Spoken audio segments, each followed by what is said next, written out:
Walton 12 volt DC fan. ফ্যানটিকে আমরা 5 ভোল্টে মডিফাই করেছি। একটি 2 এম্পিয়ার পাওয়ার ব্যাংক নিয়েছি। এই পাওয়ার ব্যাংকটির মাধ্যমে ফ্যানটি আমরা সম্পূর্ণ হাই স্পিড গতিতে চালু করে দেখেছি।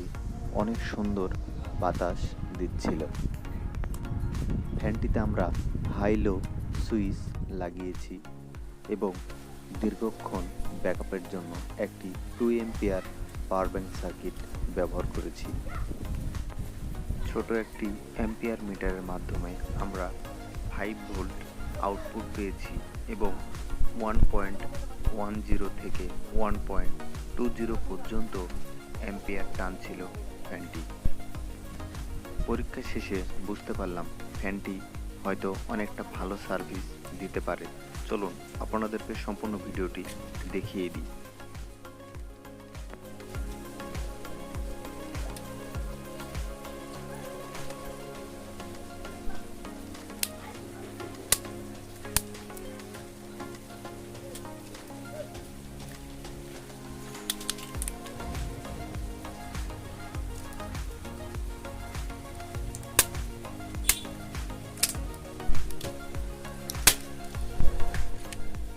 এই পাওয়ার ব্যাংকটির ব্যাটারি এবং সার্কিটটি আমরা ব্যবহার করব আমাদের ফ্যান তৈরিতে।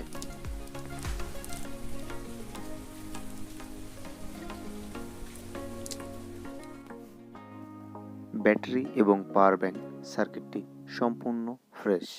আমরা এটিকে ফ্যানটির ভেতরে সেট আপ করতেই পারি। পুরনো ফ্যান, 2টি সুইচ, একটি সকেট, একটি ডায়োড এবং সামান্য কিছু কেবলের মাধ্যমে ফ্যানটি মডিফাই করে আপনাদেরকে দেখাবো। সুইচগুলো জায়গা মতো বসিয়ে নিলাম। হাই লো কানেকশনের জন্য আমরা ডায়োডটি ব্যবহার করব।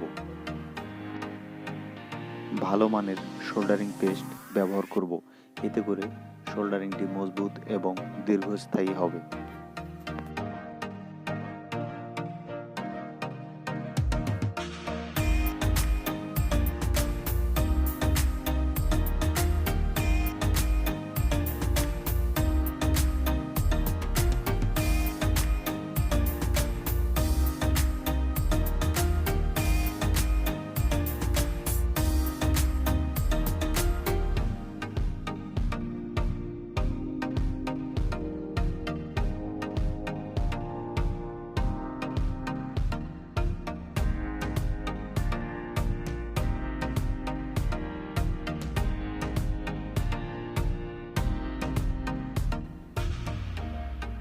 বাম পাশে চার্জিং পোর্ট, মিডিলে হাই লো সুইচ এবং ডান পাশে বাইরের 5 ভোল্ট আউটপুট এবং ভেতরের 5 ভোল্টের আউটপুট সুইচ কানেকশন রাখব।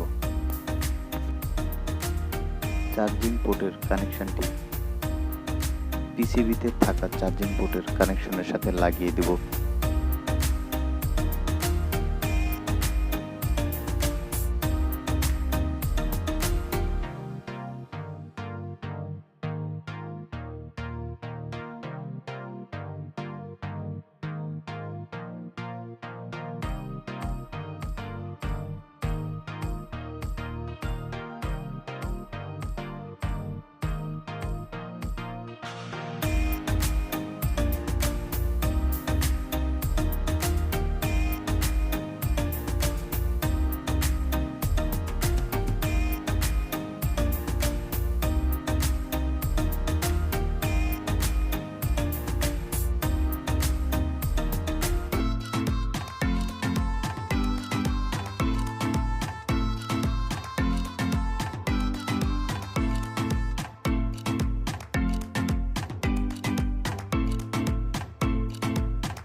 এবার বাইরে থেকে 5 ভোল্ট ইনপুটের কেবলটি আমরা এখানে সংযুক্ত করব। এতে করে পাওয়ার ব্যাংক সার্কিটটির সাথে থাকা ব্যাটারিটির চার্জ শেষ হয়ে গেলে ইমার্জেন্সি সময় আমরা আরেকটি পাওয়ার ব্যাংক ব্যবহার করে ফ্যানটি চালাতে পারবো।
ভিডিওতে দেখানো কাজটি 100% সঠিক।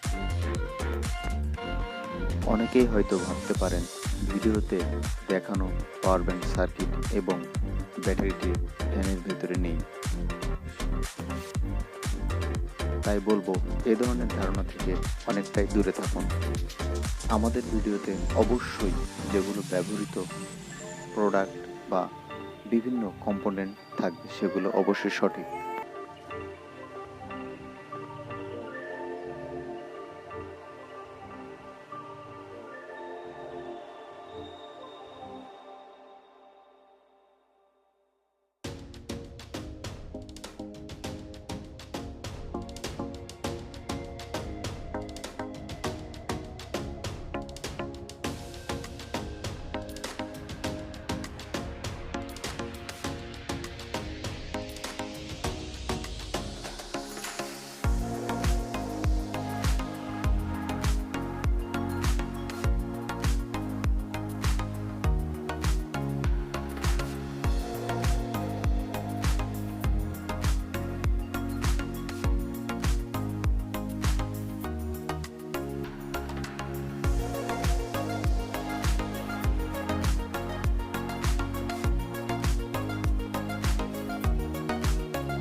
আমাদের তৈরিকৃত ভিডিওটি যদি আপনার ভালো লেগে থাকে অবশ্যই লাইক, শেয়ার, কমেন্ট করবেন।